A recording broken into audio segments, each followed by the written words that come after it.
कातिलू कत्ल करो, जंग करो, अल्लाज़ीना उन लोगों से ला युमिनूना जो ईमान लाए, जंग करो उन लोगों से जो नहीं युमिनू ईमान लाते बिल्लाह अल्लाह पर, वाला और नहीं ईमान लाते बिल यौमिल आखिर आखिरत के दिन पर।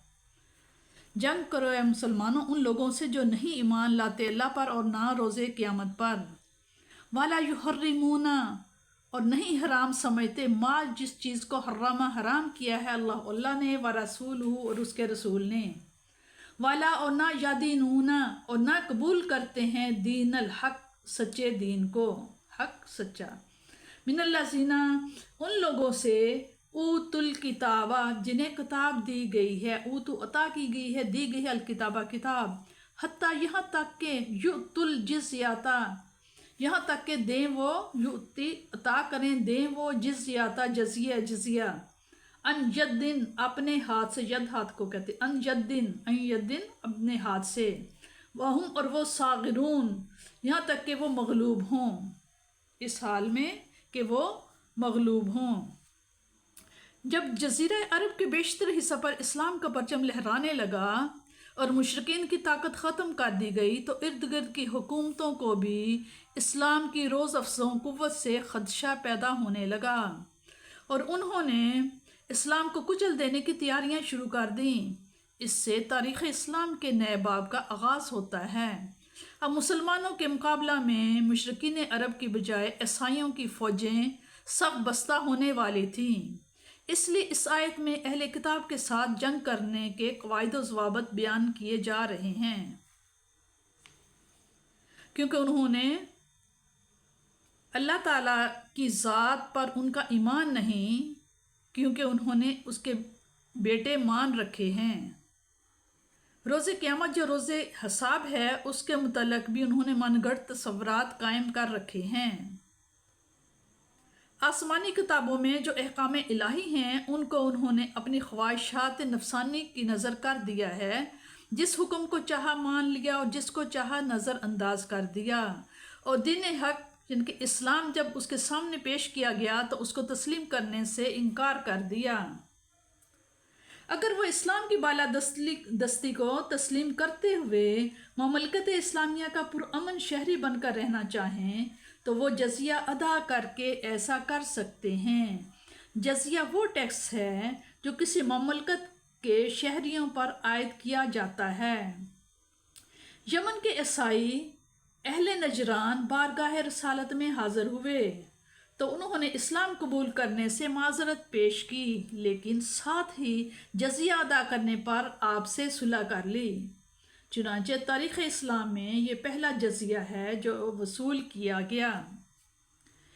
ये अहदनामा है जो खालिद बिन वलीद ने सलोबा बिन नस्तूना और उसकी कौम से किया।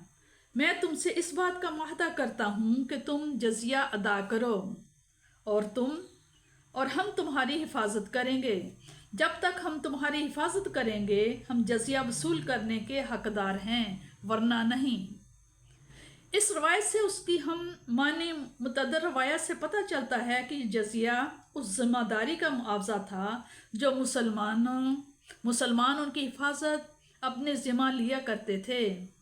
और ऐसा भी हुआ कि जब कभी मुसलमानों ने महसूस किया कि वो इस ज़िम्मेदारी को पूरा करने से कासर हैं तो उन्होंने जजिया की वसूली शुदा रकम वापस कर दी। चुनांचे जंग यरमूक से पहले जब मुसलमानों ने जंगी मसलहत के पेश नज़र हमस वगैरह को खाली करना ज़रूरी समझा तो अफवाज इस्लामिया के सिपहसालार आम हज़रत अबू उबैदा रज़ियल्लाहु ने अपने तमाम मातहत जर्नैलों को हुक्म भेजा कि अपने इलाका से जो जजिया और अखराज उन्होंने वसूल किया है वो लोगों को वापस कर दें और उन्हें बताएं कि तुम्हारी हिफाजत की ज़िम्मेदारी हमने कबूल की थी, जिसके इवज़ तुमने हमें ये रकूम दी थी। सरे दस्त हम इसको निभाने से कासिर हैं, इसलिए हम ये वापस कर रहे हैं। अगर अल्लाह ताला ने हमें दुश्मन पर कामयाबी बख्शी तो जो मुआहदा हमारे और तुम्हारे दरमियान हो चुका है वो बहाल رہے گا۔ اگر تم نے اسے نہ توڑا تو ہم اس کی پابندی کریں گے۔ جب وہاں کے باشندوں نے مسلمانوں کا یہ رویہ دیکھا تو ان کی آنکھوں میں آنسو چھلکنے لگے اور وہ دعائیں مانگنے لگے کہ اللہ تعالیٰ تمہیں پھر واپس لائے اور دشمن پر غلبہ نصیب کرے۔ اللہ تعالیٰ تمہیں ہمارے پاس واپس لائے اور تمہاری مدد فرمائے۔ اگر وہ رومی ہوتے تو ہمیں پھوٹی کوڑی بھی واپس نہ کرتے۔ یہی وہ مثل کردار تھا جس نے انہیں اسلام کا گرویدہ بنا دیا۔ عہد فاروقی میں ہمیں ایسے متعدد واقعات دکھائی دیتے ہیں جن میں یہ تصریح ہے کہ جب جزیہ ادا کرنے والوں نے جنگ میں شرکت کی تو ان کا جزیہ معاف کر دیا گیا۔ اب دیکھنا یہ ہے کہ کس کس نے جزیہ لے کر صلح کی جا سکتی ہے۔ امام ابو بکر حساس لکھتے ہیں کہ اہل کتاب سے جزیہ پر صلح کرنے کا حکم قرآن کریم میں ہے، اور مجوس جو اہل کتاب نہ تھے ان سے حضور صلی اللہ تعالی علیہ وسلم نے جزیہ قبول فرمایا۔ اس سے ثابت ہوا کہ تمام کفار سے خواہ وہ اہل کتاب نہ ہوں جزیہ لے کر صلح کر لینا شرعاً جائز ہے، بجز عرب کے بت پرستوں کے کہ ان کے سامنے دو ہی راستے ہیں، اسلام یا تلوار۔